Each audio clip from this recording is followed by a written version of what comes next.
Hello and welcome to Informed Entrepreneur Magazine. My name is Mike Baumstark and I'm a small business owner myself, and today I'm interviewing Howard Van Nostrand of Bristow Chiropractic and Physical Therapy. Am I right about that? Yes, sir. Excellent.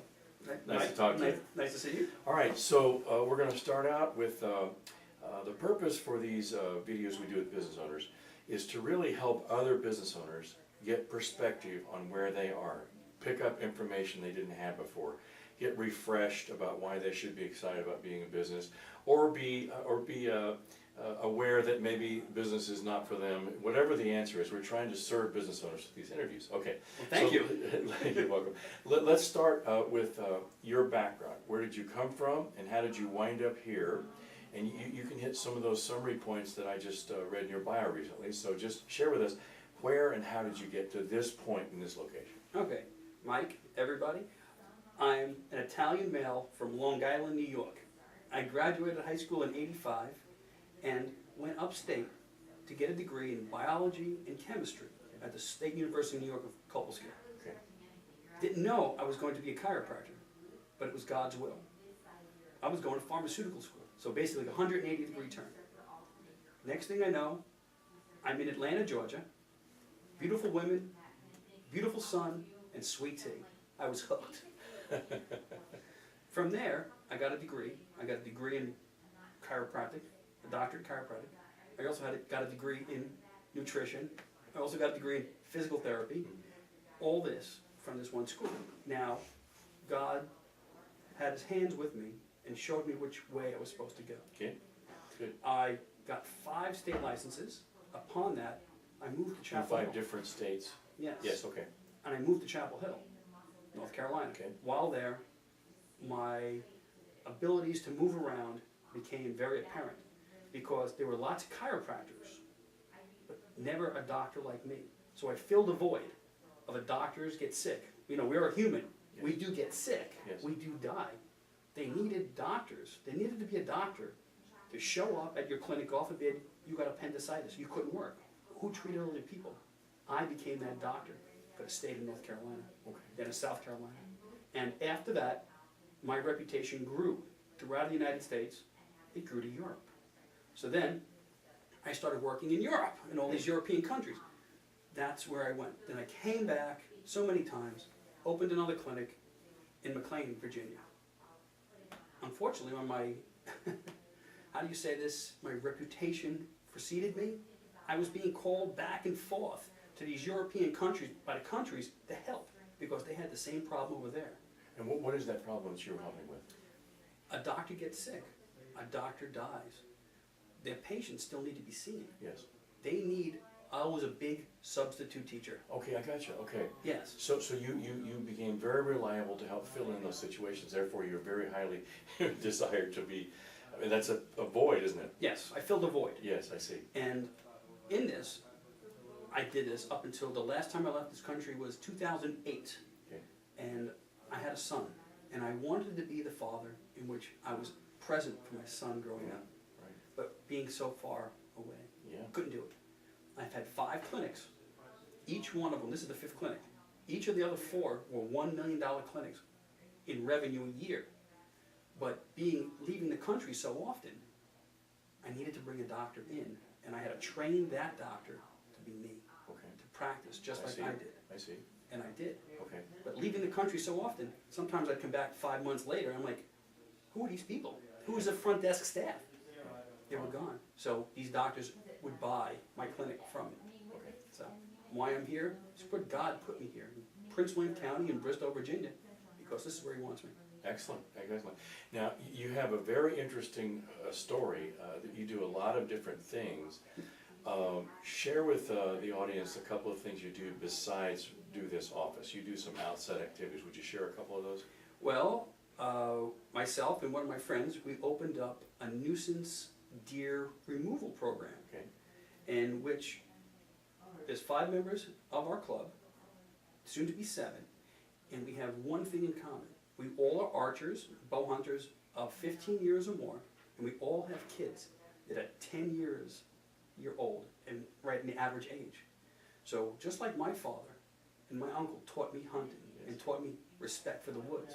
We're now teaching our children the same thing, Very good. but also helping people who don't have a way to remove deer, how to get rid of deer, so their family have a decreased effect of Lyme's disease.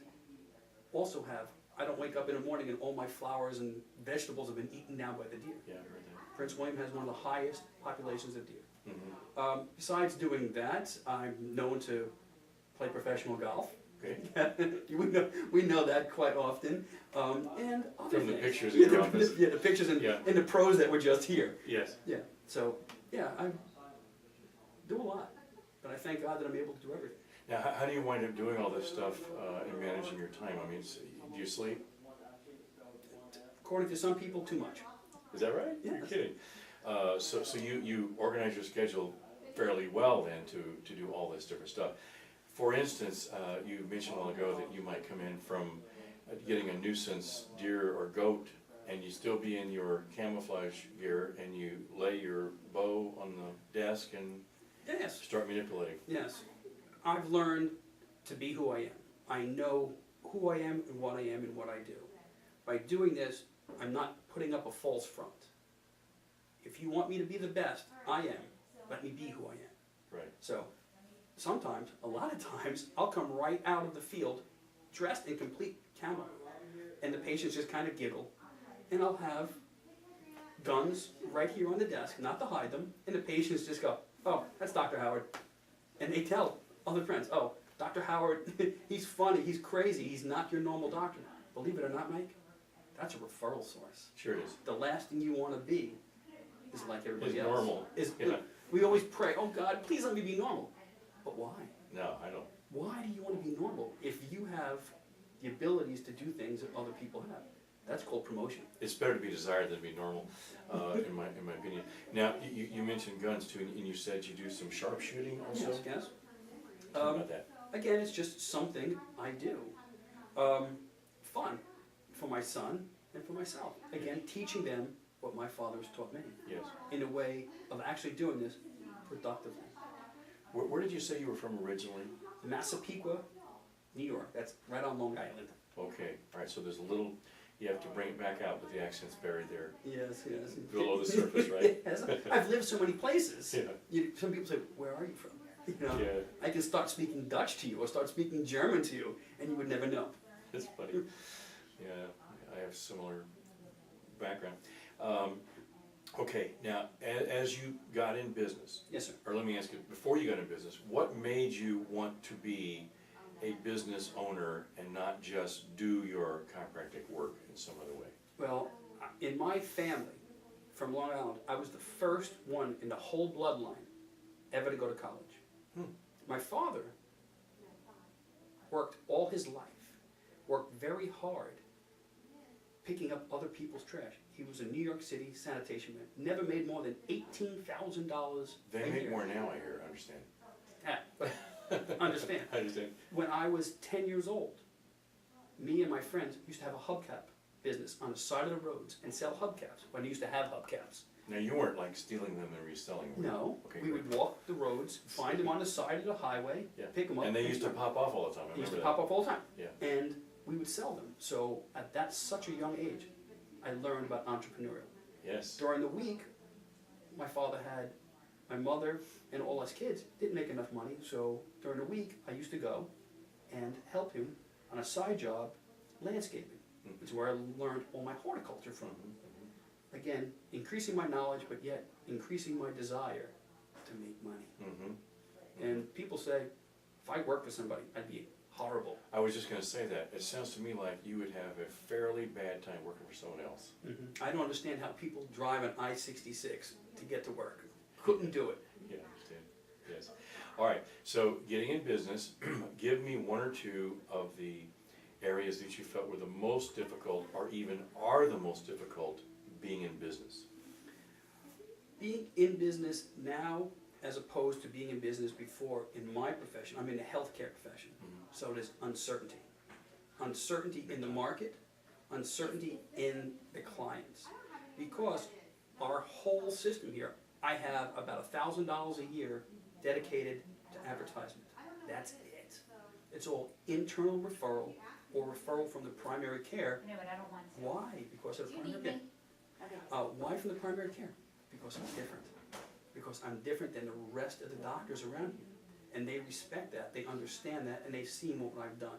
So I have no budget to do anything. Yeah. Now, does that help a little bit?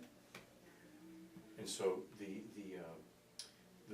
biggest difficulty is uncertainty right now. When you were first starting out, what was the biggest difficulty? Being everywhere at one place. Because when I had energy, because when I had enthusiasm, I figured the more places I can be, the more people I could help. But I wasn't as centered until I learned what my limitations were and where I was working the best. Basically going back even to the way I dress, coming in complete camouflage. Yeah. I know where I work the best. Right. You also mentioned in our earlier chat that good employees, acquiring and keeping great employees is tough. That's very tough nowadays. We're in a recession, or so we're told. The unemployment rate is so high, but yet there's so many companies looking for work. Unfortunately, if you're a company, you're a business owner, and you know the hard times are here, you're going to look through your employee stack and say, which one is the most unproductive? Which one don't you really need? Which one let's get rid of to help save all the others? And you let that one go. Yeah. Unfortunately, some people are saying, oh, that happened to me, but I'm not like that. Unfortunately, possibly you are. And those least productive people are floating around called unemployed people. Yeah. But now, there's a company that's looking to hire. They have to look through and pick through all those people that are looking, that say, oh, I can see this one's not going to be productive for me. The jobs are there, the people are there, but the productivity and the quality of workers isn't. Interesting, that's right. So there's so many people unemployed, but most of those have been sort of selected out, you might say, by their performance. I mean, that's really, that's a tough, I haven't thought of that angle before. When it comes to being in business, how about a success or two that you believe you've experienced in being in business? Well, being in business, one thing I learned by myself many, many times, I can't do it alone. I'm a very highly religious young man. I put God first in everything I do. And when I don't, it doesn't work out. And even when I think I am, I ask for forgiveness so much every day. As I walk through that door every morning, I bow down and I pray to God and I ask, God, use this clinic as a vessel unto you. Yes. A vessel in which these people that are seeking health, seeking answers, I'm able to help them and tell them about you. My job is very simple, Mike. As a doctor, my job is to make you, help you to live a better life. Simple, right?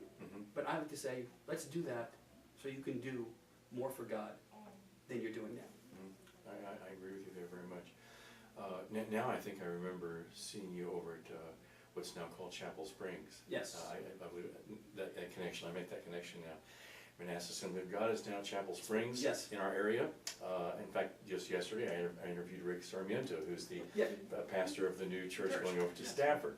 So some people watching this will recognize that from the other video. Okay, in closing, something you would say to other business owners watching that would be a tip or just a point you'd like to share with them, something you feel strongly about in your heart about being in business and successful in business, anything like that to the audience. To everybody watching, you have to have faith. If you believe in what you're doing, don't let anybody tell you you can't do it. Because you have to have faith in God. You need to come to God with, help me, God. You can't do this alone. God says, you're not alone. He's always with you. And I think a little bit about my personality is, you really want to get me going? Tell me I can't. Because from my background, I'm going to do everything I know and try to think my way out of a box just to prove to you it can be done.